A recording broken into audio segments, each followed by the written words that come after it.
Start on कर लेते हैं, ठीक है। हम्म, कि आपके पास क्या थे, कार्बोहाइड्रेट्स है, क्योंकि कल हमने वाटर की प्रॉपर्टी सारी डिस्कस ऑन कर ली थी। एंड देन आपके पास अब यहाँ पे जो है वो कार्बोहाइड्रेट्स आ जाते हैं, ठीक है। कि मीन्स कार्बोहाइड्रेट्स जो हैं ऐसे कंपाउंड्स हैं जिसमें कार्बन, हाइड्रोजन एंड ऑक्सीजन जो है वो प्रेजेंट होते हैं, ठीक है। मीन्स लिटरली आप अगर इस वर्ड को एक्सप्लेन ऑन करोगे तो वो हम किस तरह करते हैं कि हाइड्रेट्स ऑफ कार्बन, ऐसे कंपाउंड जिनके अंदर कार्बन के हाइड्रेट्स प्रेजेंट होते हैं उनको हम क्या कहते हैं, कार्बोहाइड्रेट्स के कहते हैं।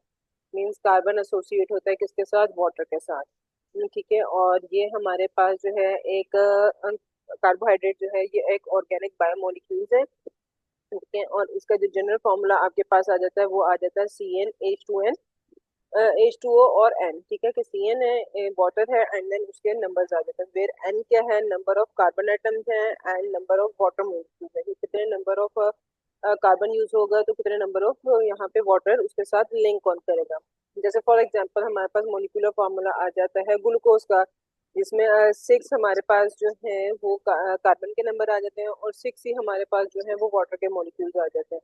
इट्स मीन इसका फॉर्मूला हमारे पास क्या बन जाता है, C6H12O6, ठीक है। लेकिन ये फॉर्मूला जो है ये टेक्निक जो है ये ऑलमोस्ट हर एक पे एप्लीकेबल नहीं होती, क्योंकि लैक्टिक एसिड जिसका जनरल फॉर्म है C3H6O3 आ जाता है, ठीक है। एंड एसिटिक एसिड जिसका क्या है CH3,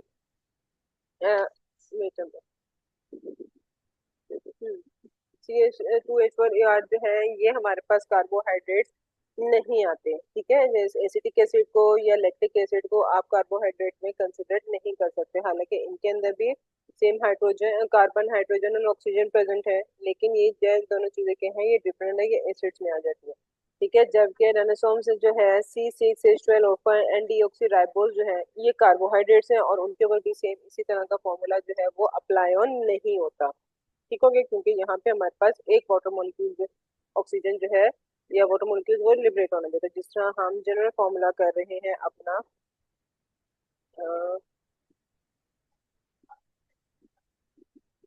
कि हमें क्या क्या है, जितने CN और उतना ही हमारे पास वाटर का मॉलिक्यूल है, ठीक है। इट्स मीन कि हमारे पास अगर हम 6 मॉलिक्यूल्स ऑफ वाटर ले रहे हैं, कार्बन ले रहे हैं, it's mean 6 molecules of water हो गई जो कि ग्लूकोज के केस में, तो इट्स मीन ग्लूकोज का फॉर्मूला आपके पास बन जाता है C6 2 और 6 12O6।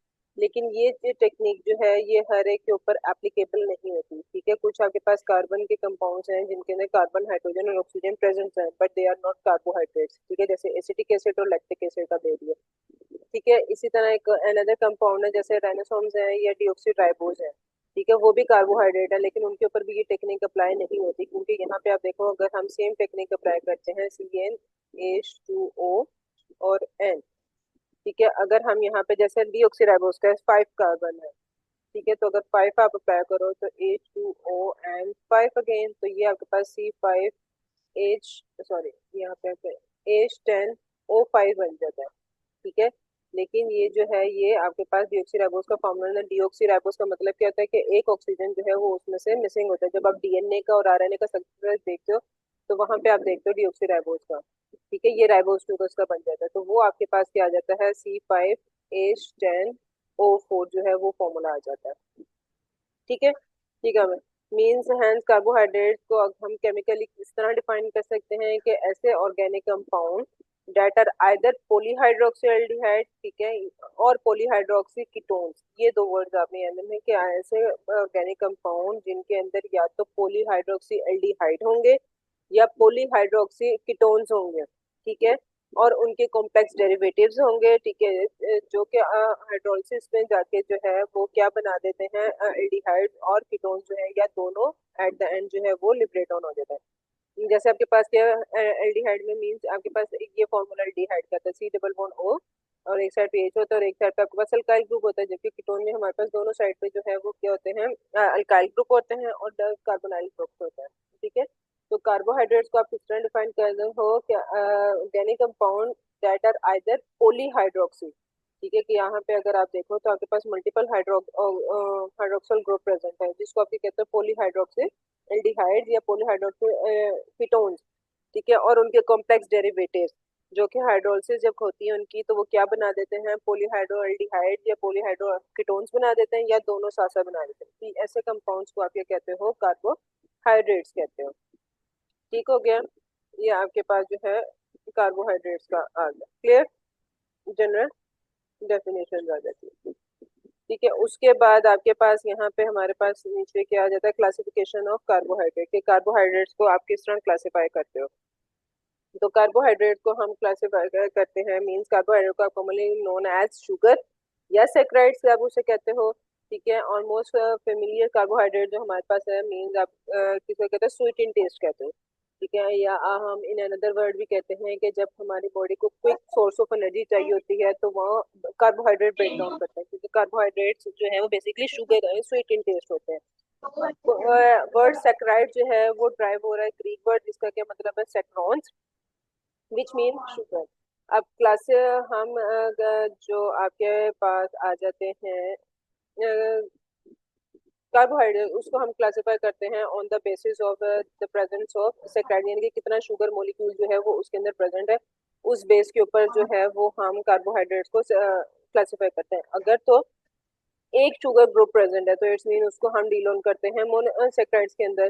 ठीक है, और अगर तो दो है तो उसको डाइसैकराइड्स आप नेम ऑन देते हैं, और अगर तो तीन है तो इट्स मीन उसको आप क्या नेम देते हो, मोनोसैकराइड्स का नेम देते हैं। ठीक है, या मोनोसैकराइड्स एंड ओलिगोसैकराइड्स एंड पॉलीसैकराइड्स आ जाता है। ठीक है, ये इनकी जो है ये क्लासिफिकेशन आ जाती है। अब सबसे पहले हम इनको वन बाय वन डीलोन कर लेते हैं, देन फिर हम इनका कंपैरिजन जो है तीनों का वो आखिर में देखेंगे। ठीक हो गया। अब मोनोसैकराइड्स है, मोनोसैकराइड्स हमारे पास क्या है, इसको हम कहते हैं कि ये ट्रू कार्बोहाइड्रेट्स है, मींस के इनके अंदर या तो ये आइदर पॉलीहाइड्रोक्सिल्डिहाइड से मिलके बनते हैं या पॉलीहाइड्रोक्सी कीटोन से होते हैं, और इनका जनरल फॉर्मूला क्या होता है, CH2ON।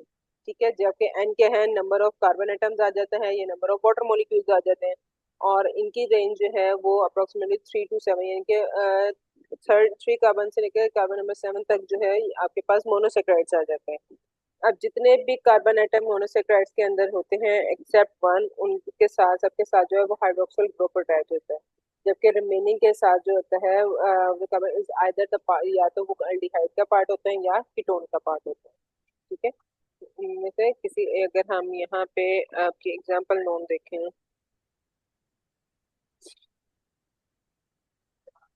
यहाँ पे ठीक है। अब क्लासिफिकेशन ऑफ मोनोसैकराइड्स।